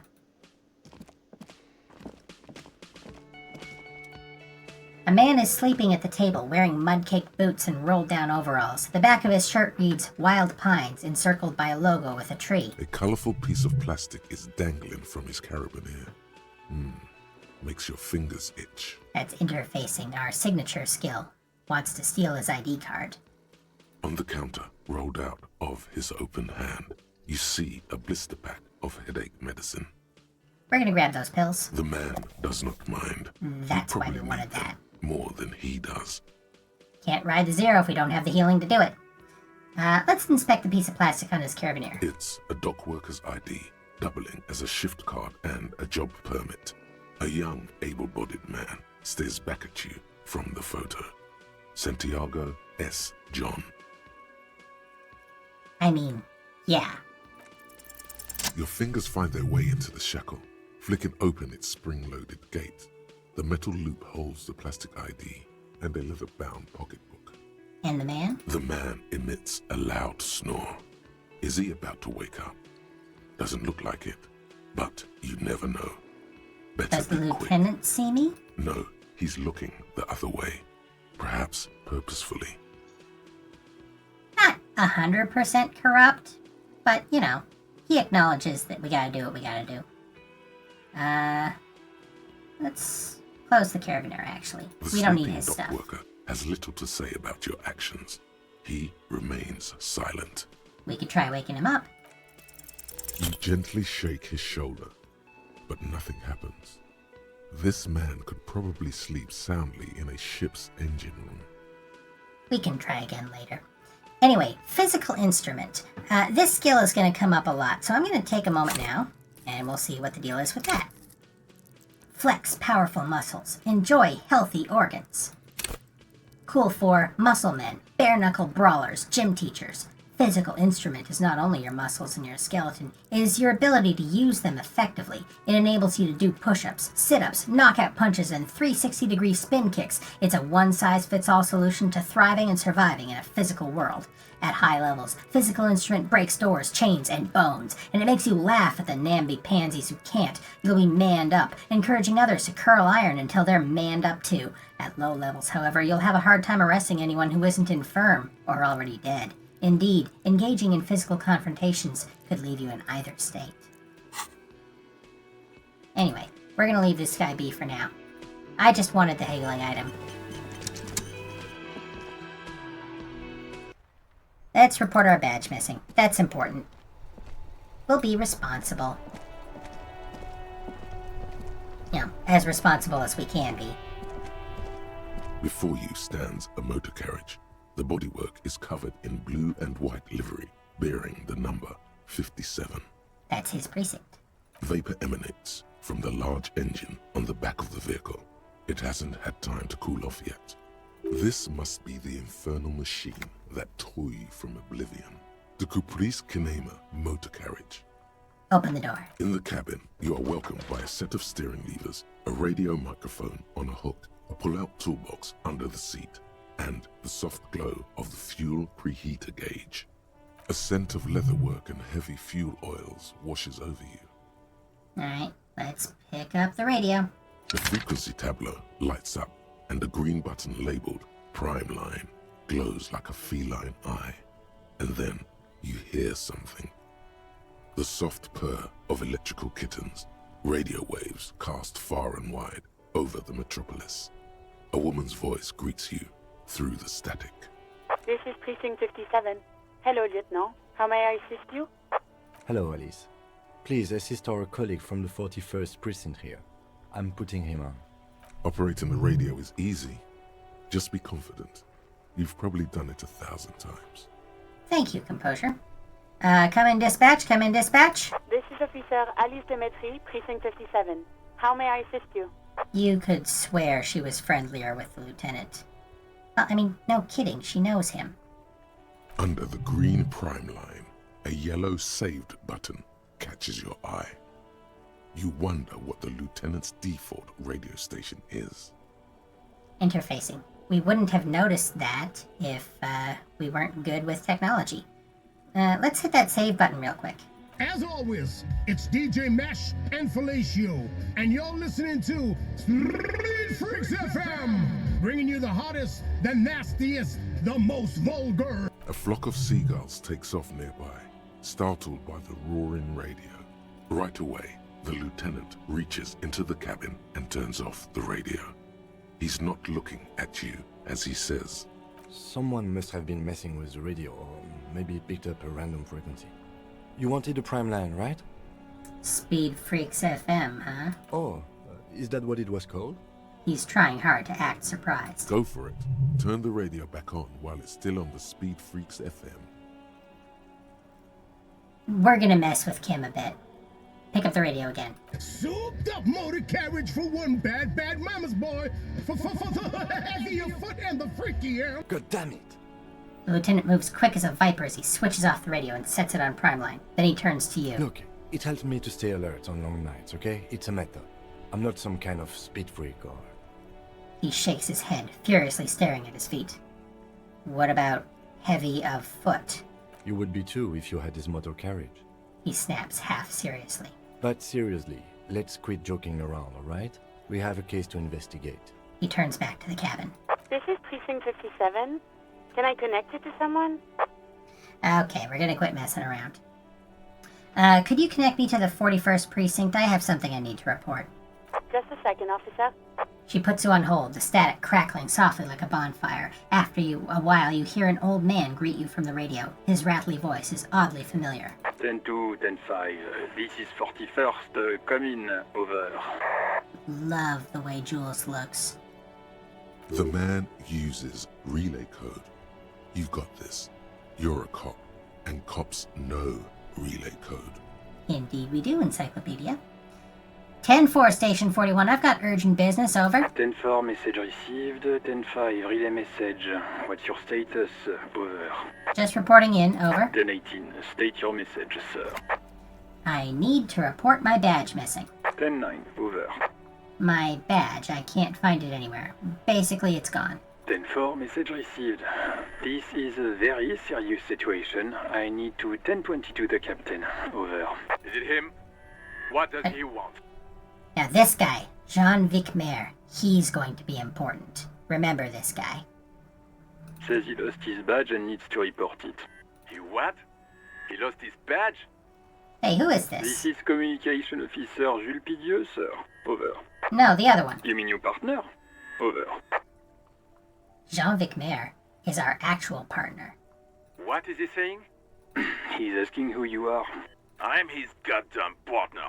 It's your partner, Satellite Officer Wittmar, sir. Over. Did he lose his memory along with his fucking badge? The man in the background sounds like he's losing his patience. Who lost his badge? Hi, Chester. Dick fucking Mullen. Who do you think? It's Officer Dick Mullen from the bestseller Dick Mullen and the Lost Identity.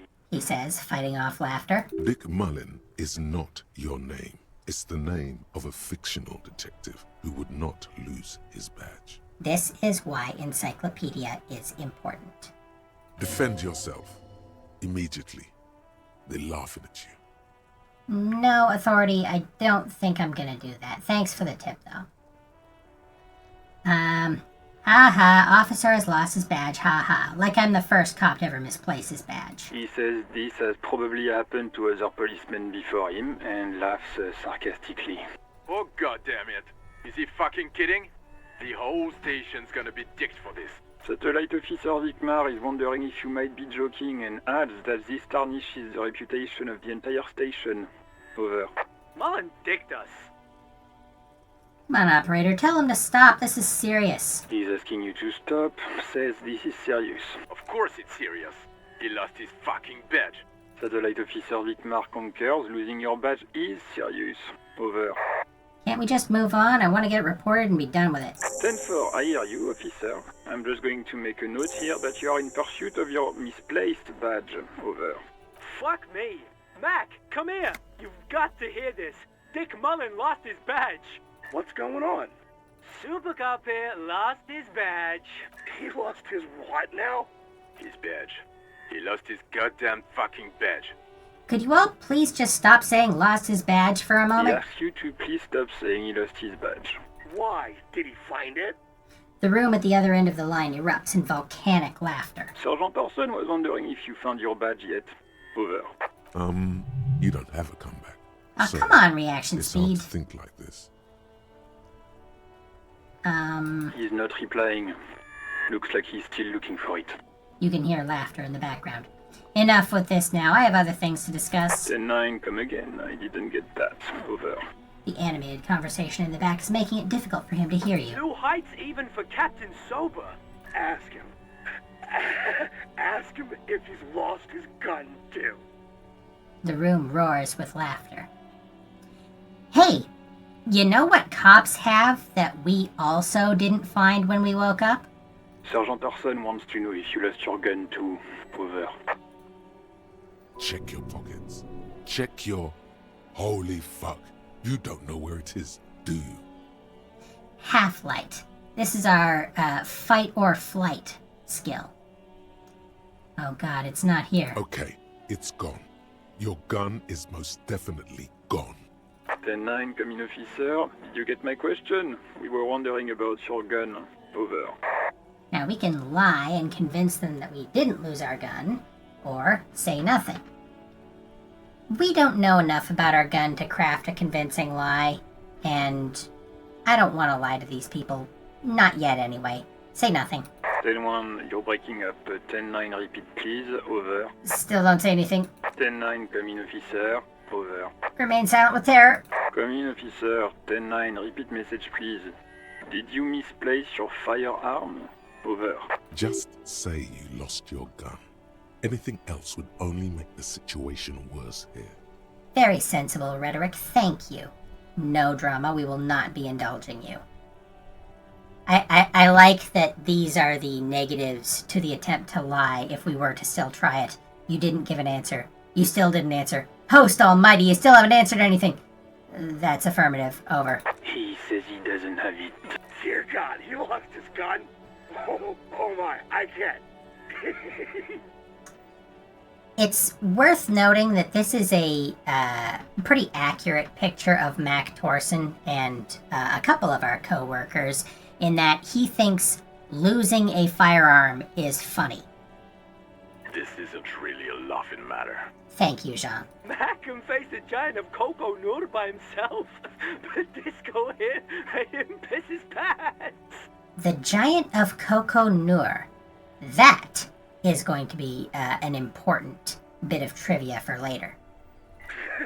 Oh, I can't. Fuck. He lost his... sure he's still got his wiener. I'm not going to. Ask him.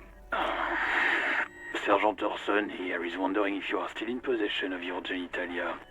Over. Alright, we're engaged in some ribbing. Let's give as good as we get. I left it at his mama's after I fucked her ass all night. Tell him that.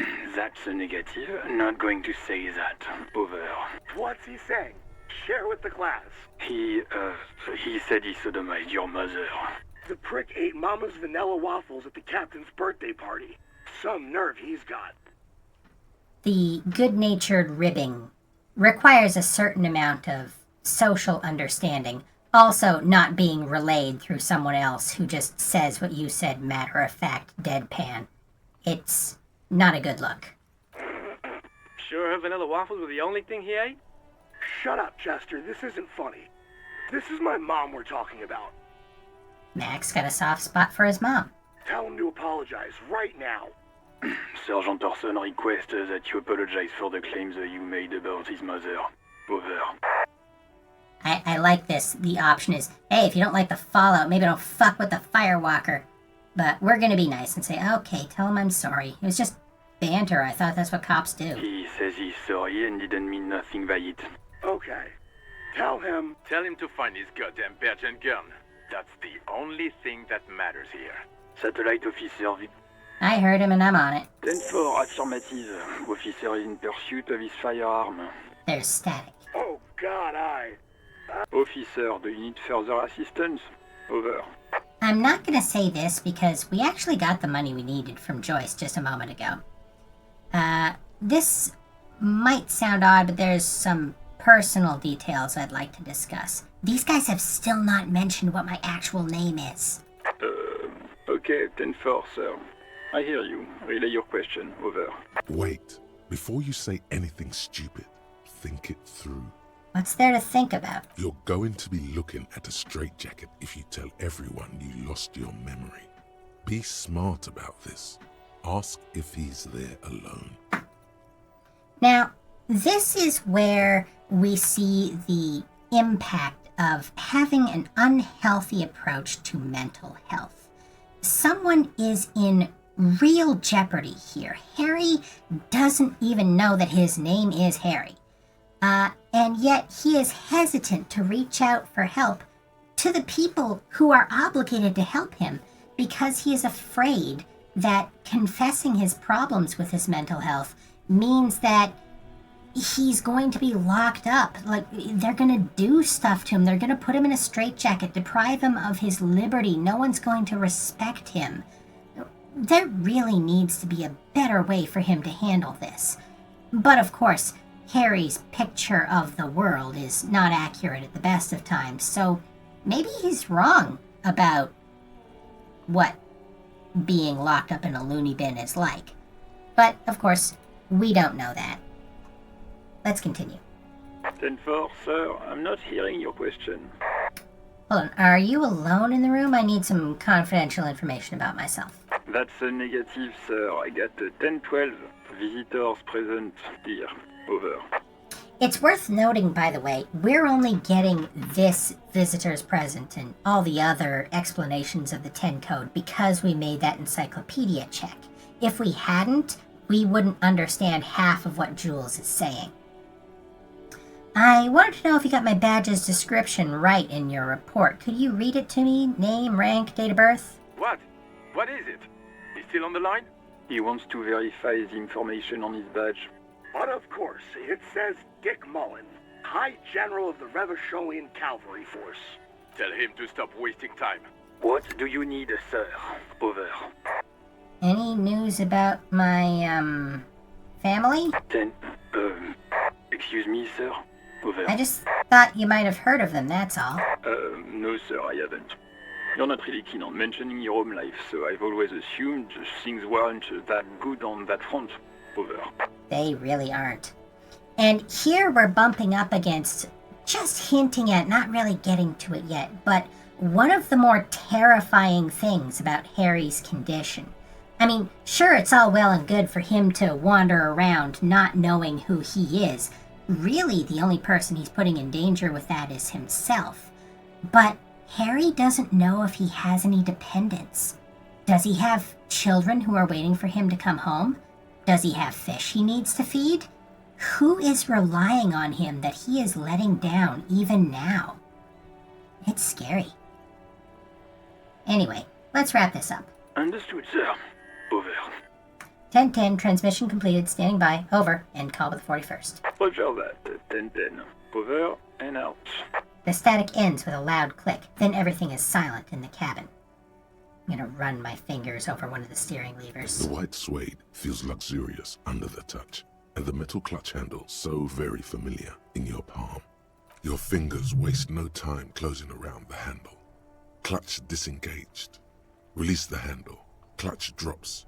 Right foot yearns for the familiar touch of the accelerator pedal. You have synced with the machine's mechanical circulation. Interfacing, putting us in touch with machines. Do I know how to operate this machine? You feel an uninterrupted connection to the mechanics. Wait, does it mean I know how to pilot it? After a while, you realize silence is your only answer. Do what you will with it. Release the clutch and squeeze it again. Of course it's only in your head. Of course it is. But it almost feels as if the clutch handle is gently squeezing back. How are you, my friend? The smell of freshly treated leather, the lack of dirt and dust on the dashboard, and a neat little brush in the cup holder. All seem to be whispering, I'm good, cherished and cared for, in the hands of a tending owner. Kim likes his car. He's a speed freak. Where have you been? Oh. At the bottom of the sea. What? So strange. The machine is not on the bottom of the sea at all. It's right in front of you, well kept. Why did it say that? Why indeed? Release the clutch handle. The handle is pulled back. Somewhere deep inside the drivetrain, the disc is mated to the flywheel again. I love that technical description there.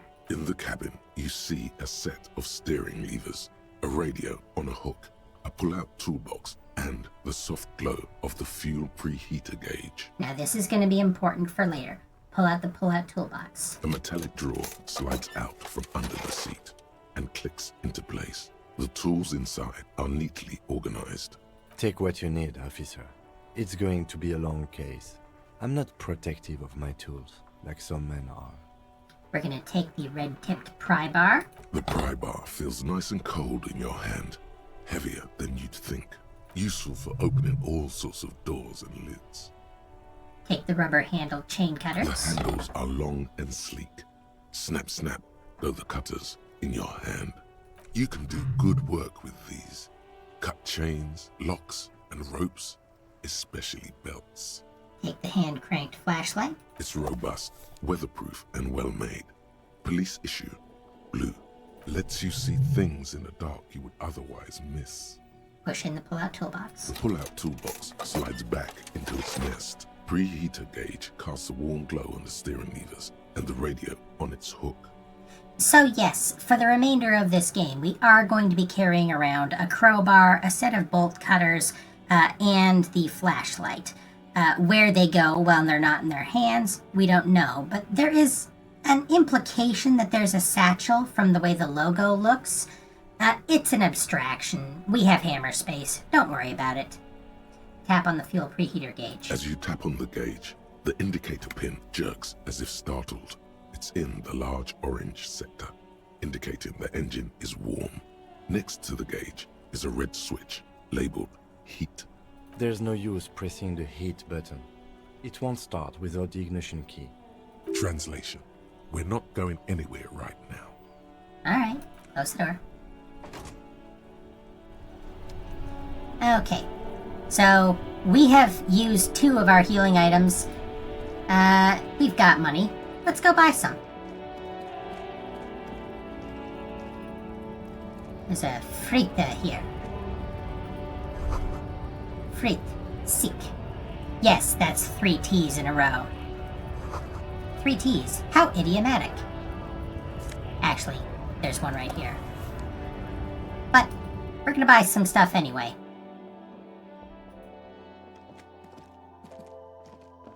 Welcome to Frit. Feel free to look around or something. Everything is out on the shelves. She returns to her magazine. What's that magazine she's reading? What's that magazine you're reading? You mean this? She looks at the cover, boasting a colorful photo of two girls kissing. This is Pop Stars. It's got, like, famous people in it. It's not for sale. Looks like it also has something called Police de la Mode, featured on page 34. This speaks to you. I approve of this. Very futuristic. Tap on the girls kissing. She pops her raspberry-flavored bubblegum and nods. Her shoulders tense. She shuffles back only slightly. Bewilderment and repulsion root her in place. Despite the fact that we are an ally, teen girls don't like it when 40-year-old men comment on how much they like lesbians. The lieutenant frowns at you before turning to the clerk with an apologetic half-smile. Before we go on, what is this Frit? I don't know. Frit? What is Frit? A 7 to 11 grocery store. Yeah, that's right. They're sort of mentioning right there, hinting to the player, it's a 7-Eleven. Why is it written with 3 T's? I think they think that the extra T makes it funkier. She chews on her gum with disgust. We're about to get some trivia. Hi, Encyclopedia. The story goes that normal Fritte, with 2 T's, a men's workwear shop in Vredefort, was already taken. So when Fritte Retail Inc. grew into a multinational corporation, they had to add an extra letter to avoid trademark infringement. Let's proceed. I have some questions for you. Okay. I'm not really supposed to be chatting to anyone, but... Can you tell me anything about the dead body? I don't really know anything. I mean, I know it's there, but I haven't seen it, so... Did you know the man who died? Not really. Not really? Does that mean you knew him a little? No. I didn't know him at all. How long has it been there? I don't know, really long. What do you think happened? I don't know. No need to worry. It's just standard procedure for us to ask around. If you hear anything, let us know, okay? They're harassing the local teenagers. Okay. She scratches her nose. Thank you for your help. Uh-huh. Can you tell me anything about this reality we're in? Reality? You mean, what reality? Economic reality, or...? She is like a student unexpectedly called upon by a teacher. Can she answer the classroom question? Yes. Tell me about the economic reality. I don't really know anything. I mean, I'm 15. 15 is an excellent time to learn about the economic reality. Yeah. That's why I'm working my arse off in Frit. So I guess, like, that's economic. What about the physical reality, then? I don't know. What about it? Where are We're we? in Frit? No, I meant, where are we on a larger scale? As mankind, or as a nation, or... What will her essay prompt be? I love that we are just absolutely browbeating this teenager for no reason. We will learn nothing. As a mankind... In a good place. She rubs her face, thinking. I mean, science is doing great, and this radio computer thing seems to be kinda big. I don't know. She shrugs, then folds her magazine back. I like that this child has hope for the future. What time is it? I don't know. Look at the clock. It's right behind you on the wall. The clock shows the time at 10:09. The hands seem to be still. It's apparent the clock doesn't work.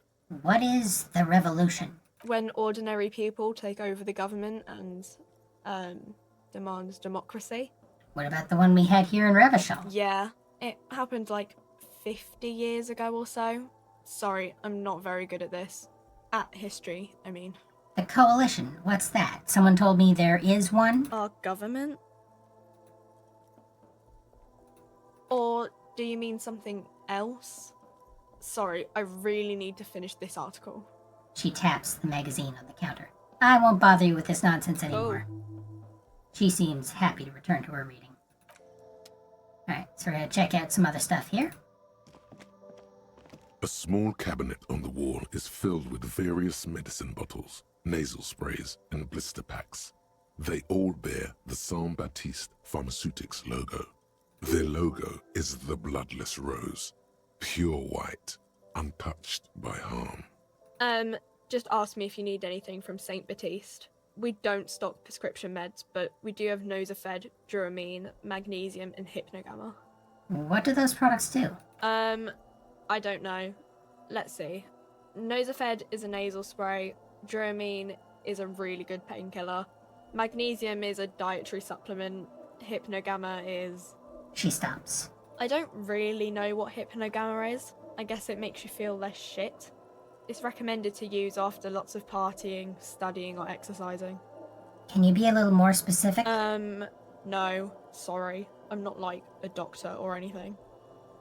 Yes, by the way, her hat is not meant necessarily to look like a jester's cap. It is a fleur-de-lis. It's the same logo that was on the sign outside. So who is St. Baptiste? St. Baptiste. You know, the pharmaceuticals company. St. Baptiste Pharmaceuticals. The one that sells meds out of St. Baptiste. That one. There. She is right. Saint Baptiste, the company, derives its name from Saint Baptiste, the city. Itself so named because that's what it is. A rare case where that really is the full etymological history. As far as almost anyone knows, at least. So, we don't actually know who any saint is here. Anyway, as you can see, we can get +1 health for 90 cents, or 3 for $2.50, saving 20 cents, and then same thing for morale. We're gonna get one of each. Okay, here. I hope St. Baptiste makes you feel better or something. Okay, here. I hope St. Baptiste makes you feel better or something. Ah, that's better. Now, of course, we no longer have enough money to pay Gart, but we're gonna get more money here. The tear machine stands in the corner. A sign says, 1 bottle equals 10 cents. What is this machine? Oh, that's the tear machine. Yes, but what is it? It's a machine for tear. You know, you find tear outside, like bottles or whatever, and put it in the machine, then it gives you money. Okay, I want to take a moment and talk about the word tear. That's the word that people use in this setting for recycling. You pick up bottles, cans, whatever, you bring them back here, you get 10 cents. That's what we're going to do in a moment to start earning a little petty cash. And it's implied that lots of people do it to make ends meet. Tear is not typically a word that we would use for recycling. It's more often used for evening out a scale. Say, for example, you're measuring out ingredients in the kitchen. You put a bowl on the scale, but then you tear it out. You make the scale ignore the bowl, and that way you can get a more accurate balance. So it's the container. It's the part that you ignore, but also it's a means of evening things out, a way for poor people to earn a little scratch so that they're not begging, or at least not quite as much. Anyway, I see. How do I pick up tear for the tear machine? You need a bag, I guess. We used to have some, but we gave them all out, so... She shrugs awkwardly. Feel free to use it if you find a bag, though. I'm sure there are some out there. Somewhere. And we're gonna get a bag in a moment and get some cash. But there's one other thing I want to check out here. A colorful display of cigarettes and alcohol bottles line the shop wall, inviting you closer. The bottles wink at you in the light. The smokes too glitter in their wrapping. It's like looking into a kind of heaven. Your knees are weak. This is not a good place for a recovering addict. Guess not, no. She looks at the wall of goods behind her, then adjusts her hat. I'm obliged to inform you that both alcohol and cigarettes damage your health. But I guess you already know that. Please, tell me more about these products. The Pale Age vodka is special, I guess. It's stored in pale for a couple of years, which makes it super expensive and super strong. This is going to be important. Not that she's going to be helpful. What is pale? You know. She shrugs, uninterested in explaining it further. What will consuming this stuff do to my body? I mean, I already said it'd hurt you. I don't know what else they do. She stares at you, unsure. Do you sell any under-the-counter vices? No, Frick only sells legal drugs, like the law says. Okay, so we can get booze or cigarettes here, but we're not going to.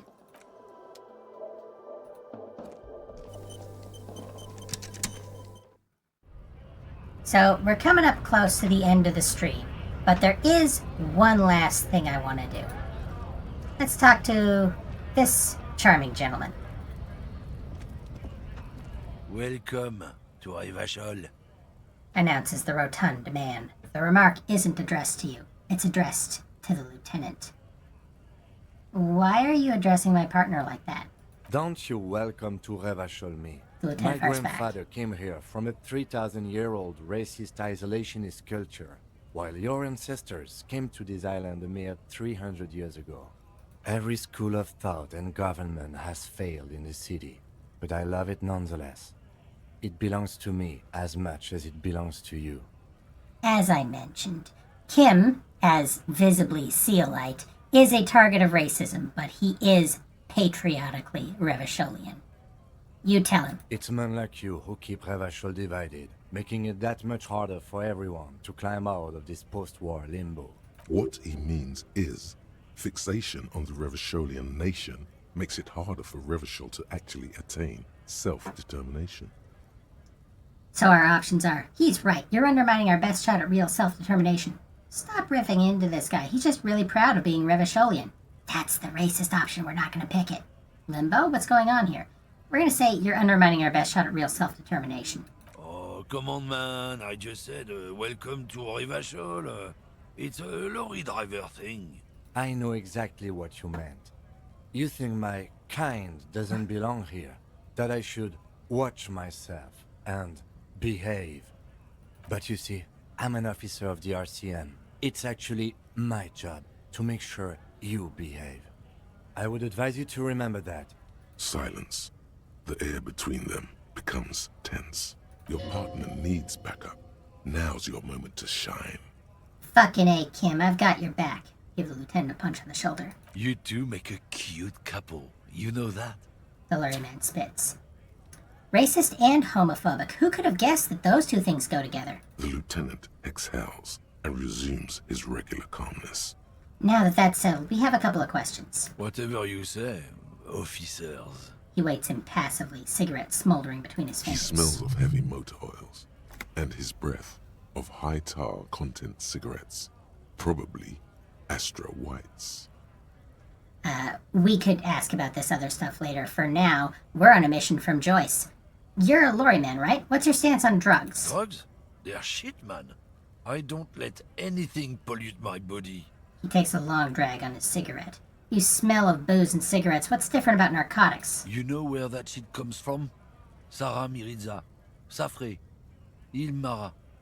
They take the money from our local junkies here and then use it to outcompete us in the manufacturing sector. Vibes of the kind of guy who won't snort cocaine just because it's grown in South America. Anyway, continue. They know they can't beat us in a fair fight, so they have to get us to weaken ourselves somehow. It's racial sabotage, racial economic sabotage. I think I've read this webcomic. Perhaps it's good to agree to get him talking. I don't think I'll be doing that, Rhetoric, but thank you for the suggestion. So I take it you're not smuggling drugs out of Martinez? Not in, not out. I'll never betray the purity of my tribe. So you're telling us that you don't know anything about drug smuggling through Terminal B? I don't know shit. And if I did, I wouldn't tell you. He puffs on his cigarette. So why are you still hanging around here? Most of the other lorrymen have left. What do you think? I can't leave the lorry unguarded. Stuff's been getting looted lately. It's those little kips sneaking around at night. If they touch my stuff, the bosses will be on my ass like ass cancer. Very eloquent. If it's not you, then who's running drugs through Terminal B? Isn't it obvious? Fucking Sealang, that beady-eyed South Samaran. His little side business is a scam. I wouldn't be surprised if he was peddling drugs as well. Who's that? He's a Samaran guy who likes to pretend he's some kind of businessman. Really, he's just selling his employer stuff. Stuff he stole after he broke the seals on his Humanox lorry. I'm not a truck driver, but I know enough to know that's a no-no. Where do I find him? Just follow the smell. It smells like apricot and oil when you're nearby. The lorryman lets out a raspy croak, his own sense of humor. That's right, because ethnic minorities always smell like they're exports. Yes, yes. Where is he? Looks like I offended your partner there. Too bad. Sea Lang's usually a little bit south of here, near the canal. You can't miss him. Just watch yourselves. His tribe are natural liars. It's in their blood. He's your man, all right? 100%. I wouldn't be so sure about it. Not until we've heard what Sea Lang himself has to say. Guess we need to pay Sea Lang a visit then. Guess so. He grins, contented with himself. We're done for now. And this is the other thing I was waiting for. Hobocop. Hobocop.